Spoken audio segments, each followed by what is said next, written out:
और आपस में बातचीत नहीं करनी है किसी को, पूरी श्रद्धा और भक्ति से सभी को आशीर्वाद लेना है।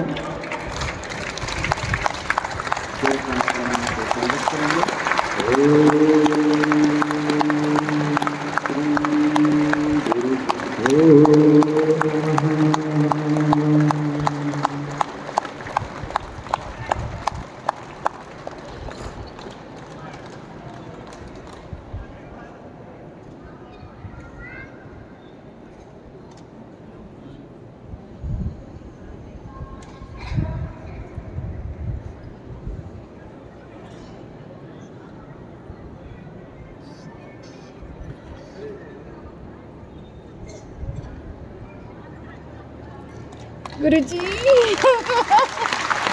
गुरुजी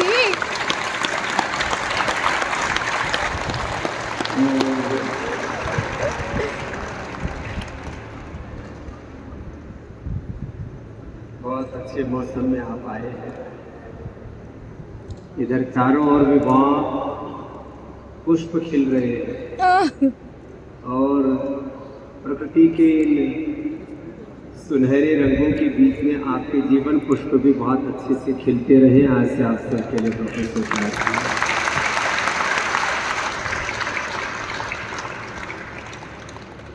उनको मैं तो 3 दिन पहले ही मिला था, फिर से आकर के उतने नए भर गए।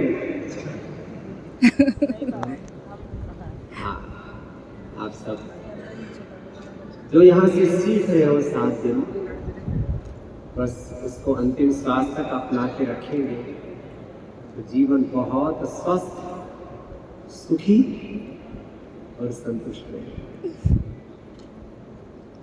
जीवन में 3 चीजों की जरूरत है। जो बेसिक नीड्स है वो सब की भगवान पूरी करते हैं, नीड किसी की पूरी होती है।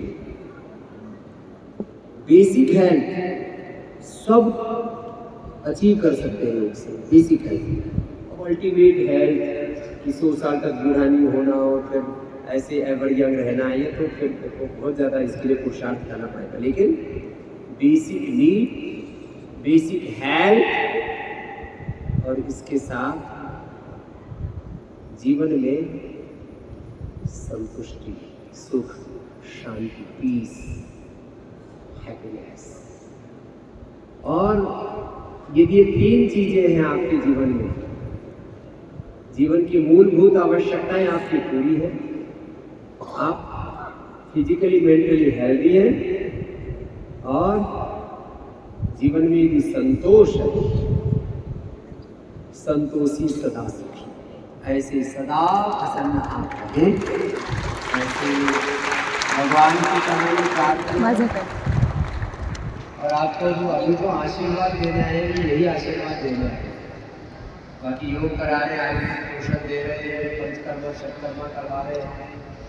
99.99% आपकी जिंदगी में कोई बीमारी नहीं है, लेकिन जीवन तो अनाद काल से चला रहा है, अनौधिकाल चलता आ रहा और अनंत काल तक चलने वाला एक शाश्वत प्रवाह है। इसमें जाने कितने उधर उधर कितने उधेड़ हुए ऊपर नीचे से चलता रहता है। तो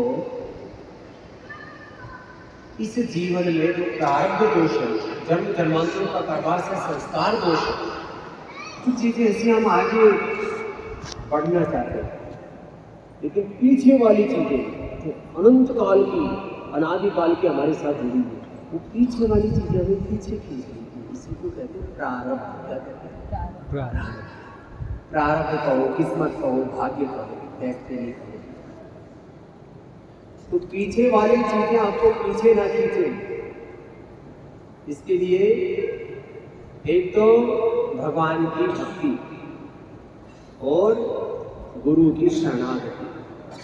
तो जो जन्म जन्मांतरों से हमने जब तक पुण्य ध्यान भजन किया है, आशीर्वाद के रूप में आपके झोले में डालते हैं और आपको दुखों से उभारने के लिए होते। ये है प्रार्थना का मतलब। बाकी तो सब यहाँ इलाज उपचार तो सब चल ही रहा है। तो जब कोई साधु संत योगी गुरु तपस्वी अपने को मिले तो उनको इग्नोर करने का तो प्रश्न ही नहीं है। उनका एक क्षण का दर्शन मात्र, ऐसे स्थूल आंखों से किसी साधु संत महात्मा योगी गुरु को आंखों से देखना मात्र भी दर्शन है।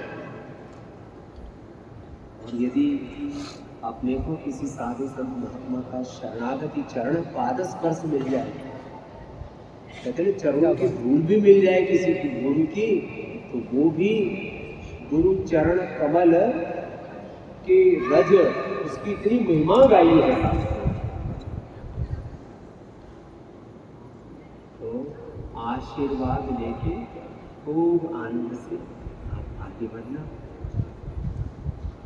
मेरा इतना आपको आश्वासन है, योग के मार्ग पर चलोगे और सदा गुरु को अपनी आंखों के सामने रखोगे, जीवन में कभी रोगी और दुखी नहीं हो सकते। क्या बात है।